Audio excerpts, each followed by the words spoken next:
माध्यमिक और उच्चतर माध्यमिक शिक्षण बोर्ड गांधीनगर। प्रश्न बैंक 1 कक्षा 10 विज्ञान जुलाई 2024 कि आज हम इस प्रश्न बैंक के जो शॉर्ट क्वेश्चन है एमसीक्यू टाइप के उसका आज हम सॉल्यूशन करेंगे। तो यहाँ पर हमको देखो उसका सॉल्यूशन करना है। तो यहाँ पर देखो पहला प्रश्न क्या है कि पहला प्रश्न है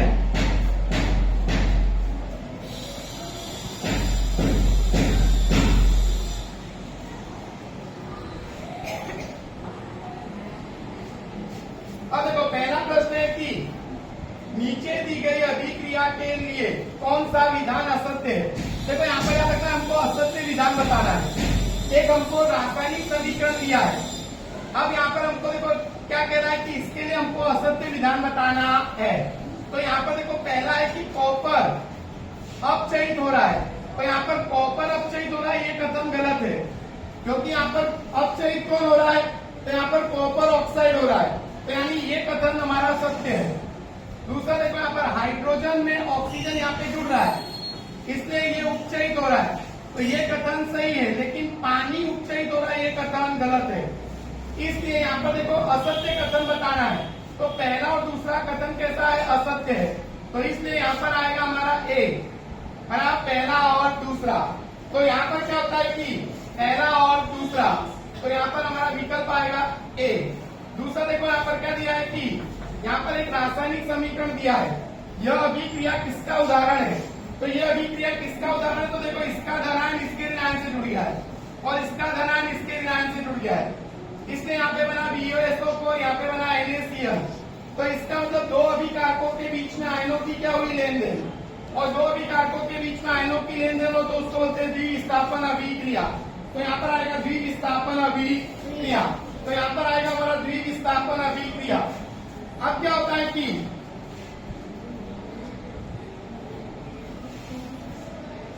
अगला हमारा प्रश्न है तीसरा, नीचे दिए गए पदार्थों में से कौन सा पदार्थ अजैव निम्नीकरणीय है। अजैव निम्नीकरणीय यानी जिसका जैव प्रक्रम द्वारा विघटन न हो सके। तो यहाँ पर आएगा प्लास्टिक। तो यहाँ पर आएगा प्लास्टिक जो है वो अजैव निम्नीकरणीय पदार्थ है। अब हमको सत्य और असत्य विधान बताने हैं। चौथा प्रश्न है, जिस रासायनिक अभिक्रिया में हाइड्रोजन जुड़ता है उसे उपचयन अभिक्रिया कहते हैं। तो हाइड्रोजन जुड़ता है उसे उपचयन अभिक्रिया नहीं कहते। तो इसका मतलब कि ये असत्य कथन है। ऑक्सीजन जुड़े तो बोलते हैं उपचयन, और ये कह रहे हैं हाइड्रोजन जुड़े तो हाइड्रोजन दूर होता तो कहते हैं उपचयन, पर यहाँ पर कह रहा है हाइड्रोजन जुड़े तो उपचयन, इसलिए ये कथन असत्य है। एक रासायनिक अभिक्रिया दी गई है और यहाँ पर देखो यहाँ पर कह रहा है कि लेड आयोडाइड के पीले रंग के अवक्षेप मिलते हैं।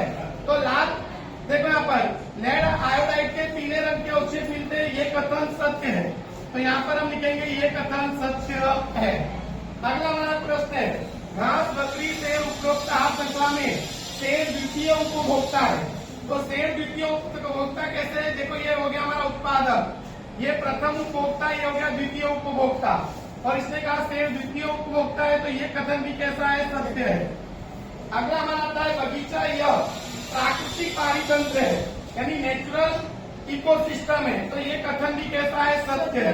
तो यहाँ पर ये कथन सत्य है।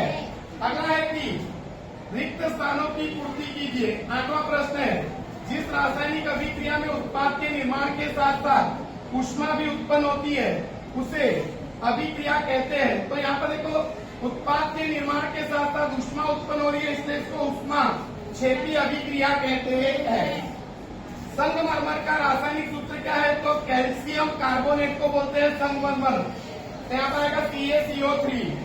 ग्लूकोज का रासायनिक सूत्र है खाली जगह, तो यहाँ पर देखो C6H12O6, ये ग्लूकोज का क्या है, रासायनिक सूत्र।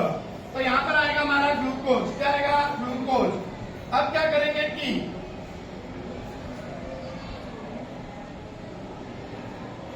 अब देखो इधर अगला हमारा प्रश्न है, अगला क्या है कि पारितंत्र में ऊर्जा का प्रवाह खाली जगह होता है। पारितंत्र में ऊर्जा का प्रवाह एक दिशीय होता है, एक ही दिशा में होता है। 12वां प्रश्न है, ऑक्सीजन के खाली जगह परमाणु पर रखने वाला गैस घातक विष है।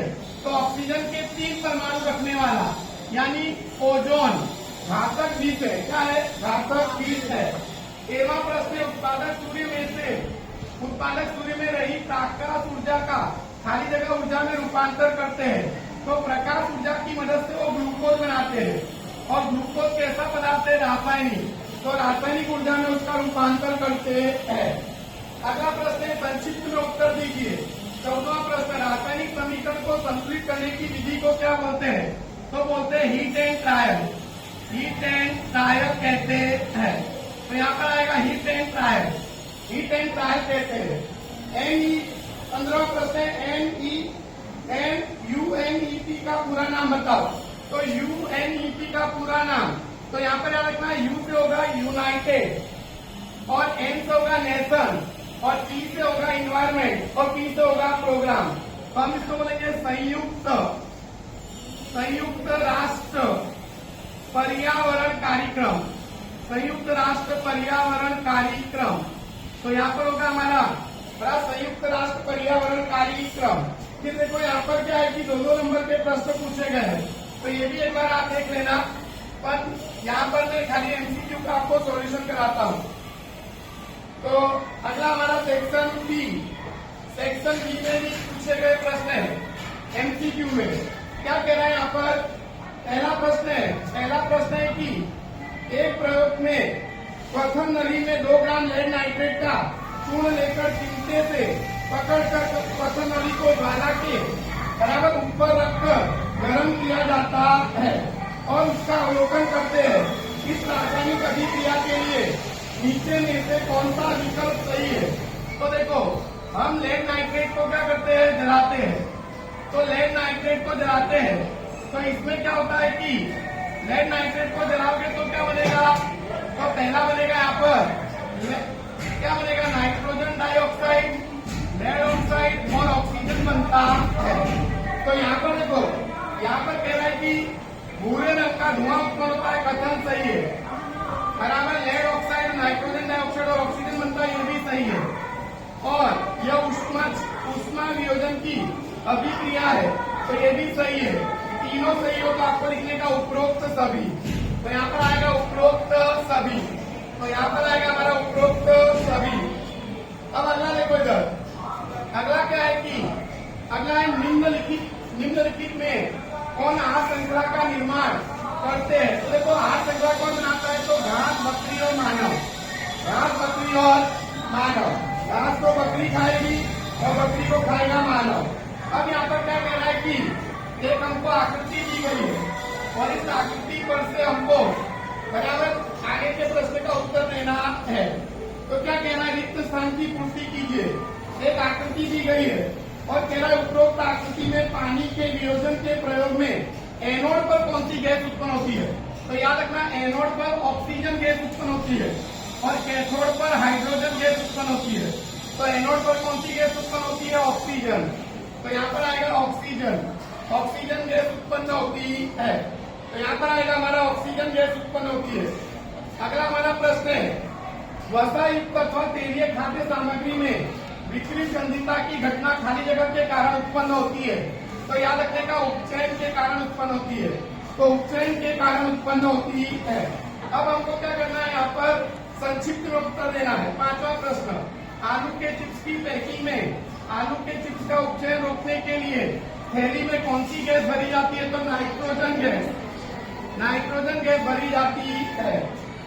श्वेत श्याम फोटोग्राफी में किस रासायनिक पदार्थ का उपयोग होता है?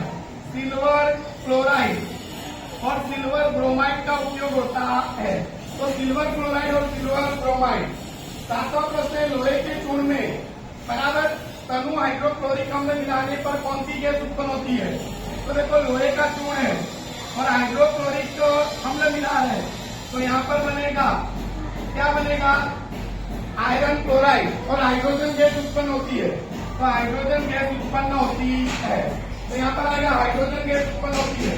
अब हमको बताना है सत्य असत्य। तो यहाँ पर देखो, 8वां प्रश्न है, पारी तंत्र में शक्ति का वहन द्विदिशिक यानी द्विमार्गी होता है। तो कथन कैसा है? असत्य।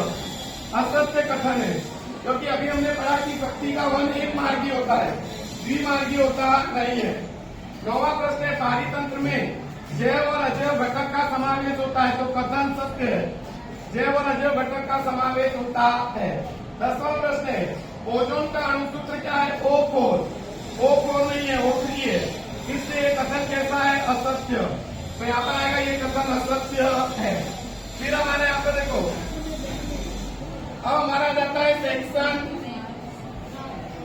बराबर, इसमें हमारे 2 नंबर के प्रश्न है और यहाँ पर हमारा आता है सेक्शन सी। तो अब यहाँ पर सेक्शन सी में देखो, पहला प्रश्न है।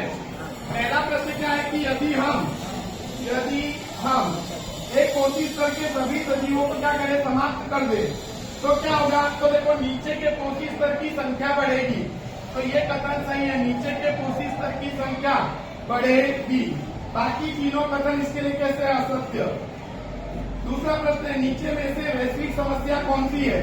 तो नीचे में से ये वैश्विक समस्या, तो ये उपरोक्त दी गई सभी वैश्विक समस्या है, तो आएगा उपरोक्त सभी। तो यहाँ पर आएगा उपरोक्त सभी, तो उपरोक्त सभी आएगा। अब देखो इधर अगला प्रश्न क्या पूछ रहा है कि तीसरा प्रश्न है। तीसरा प्रश्न पूछ रहा है कि सांप, मोर, टिड्डा, मेढक और घास में से सबसे अधिक जैव आवर्धन किस सजीव में देखने को मिलता है? तो जो सबसे ऊपर होगा, तो देखो यहाँ पर क्या होगा कि घास को कौन खाएगा?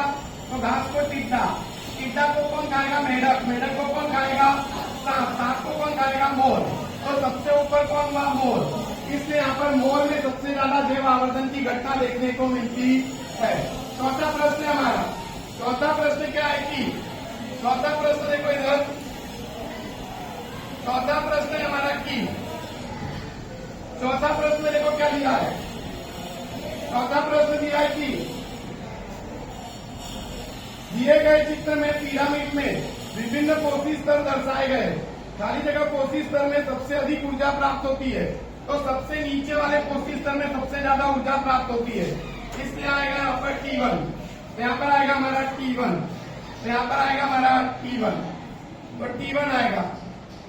अगला प्रश्न क्या दिया देखो, यदि किसी आहार श्रृंखला में उत्पादक को कितनी ऊर्जा मिलती है?